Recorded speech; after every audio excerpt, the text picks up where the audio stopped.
নাম ধৰ্মই শ্ৰেষ্ঠ মানে শ্ৰৱণ আৰু কীৰ্তন শ্ৰৱণ কীৰ্তনকে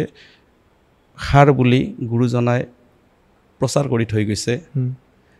আজি 575তম জন্ম জয়ন্তী অহাকাইলৈ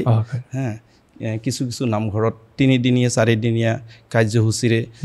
বিভিন্ন প্ৰকাৰে ধুনীয়াকে নৃত্য গীত আদিৰে উদযাপিত হৈছে আমিও আমাৰ এই নামঘৰটো বিশেষকৈ অলপ অসুবিধা হৈছে এটা যে বানপানীৰ সমস্যা এটা আহিছে এইখিনি বৰা সাৰ্ভিসত এই বানপানীৰ কাৰণে আমি নামঘৰটো এতিয়া আমাৰ ওপৰত যেহেতু ছাদ দিয়া আছে আমি তাতে নামঘৰটো প্ৰায় 90% কাম আমাৰ হৈ গৈছে 10% মান আছে এইখিনিও ঈশ্বৰৰ কৃপাত হয়তো সোনকালে ওলাব এইখিনি হৈ গ'লে তেতিয়া আমি নামঘৰটো তাতে হেৰি কৰিব পাৰিম তাকে আমি ঈশ্বৰৰ চৰণত প্ৰাৰ্থনা কৰিছোঁ হ্যাঁ ভগৱন্তই যাতে সেইখিনি সকলোকে সুমতি দিয়ক বিশেষকৈ আমাৰ নতুন জেনাৰেশ্যন নামঘৰমুখী নহয় বেছিভাগে আগৰ যিখিনি আমাৰ আইসকল আহিছে তেওঁলোকে এইখিনি কৰি আছে হ্যাঁ যাতে নতুন প্ৰজন্ম যাতে আহে তাৰ আমি চিন্তা চৰ্চা কৰি আছোঁ যাতে সকলোৱে আহি নাম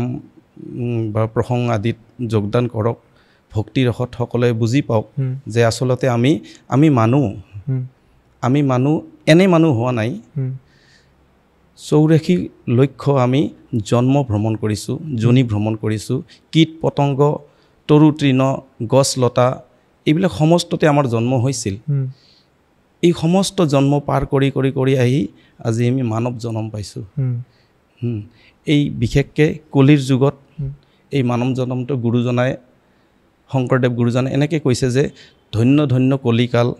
ধন্য নৰতনু ভাল ধন্য ধন্য ভাৰত বৰিশ মানে যদি আমি অৰ্থটো অলপ সহজকৈ যদি অৰ্থটো আমাক এনেকৈ বুজাইছে গুৰুজনাই যে কলিৰ যুগত বিশেষকৈ যিসকলে মানুহ হৈ জন্ম লৈছে তেওঁলোকৰ জীৱনটো ধন্য এই কাৰণে ধন্য কলিৰ যুগত হৰিৰ নাম ল'লে জীৱৰ মুখ্য প্ৰাপ্তি হয় আন যুগত যেনেকৈ সত্য যুগত ধ্যান কৰিছিল যি ধ্যান কৰি কৰি যি ফল পাইছিল ইয়াত নাম ল'লে একেটাই ফল পায় দাপৰ যুগত পূজা কৰিছিল পূজা কৰি যি মানে পাইছিল তাতকৈ এই নামতে সমস্তখিনি পাই যায় ঠিক এনেকৈ এই 4টা বস্তুৰ সংযোগ বুলি কৈছে ধন্য কলিকাল ধন্য নৰতনু অৰ্থাৎ ধন্য আমাৰ মানৱ দেহা ধন্য ভাৰত বৰিশ কেৱল মাত্ৰ ভাৰতবৰ্ষৰ কথাই কৈছে আন ৰাষ্ট্ৰৰ কথা কোৱা নাই হ্যাঁ আৰু হ'ল ধন্য নৰতনু ধন্য হৰিৰ নাম এই 4টা বস্তুৱে সংযোগত এই ধন্য কলিকাল বুলি কোৱা হৈছে গুৰুজনাই এই কলিকালত যিয়ে মানুহ লৈ জন্ম লৈ সেই গুৰু বাক্যক পালন কৰি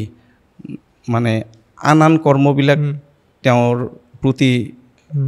মানে যিটো স্পৃহা এইটো কমাই নাম ধৰ্মৰ প্ৰতি যি আগবাঢ়ি আহিছে সেইটোৰ বিশেষকৈ সেই নামৰ কথাই কৈছে গুৰুজনাই যে নামৰ দ্বাৰাহে জীৱৰ মুখ্য প্ৰাপ্তি হয় কাৰণ কি আমি জীৱবিলাক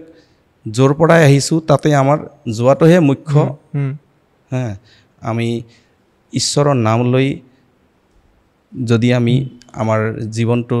ধন্য কৰিব পাৰোঁ সেইখিনিয়ে আমি কামনা কৰিছোঁ গুৰুজনাই সেই একে বস্তুৱে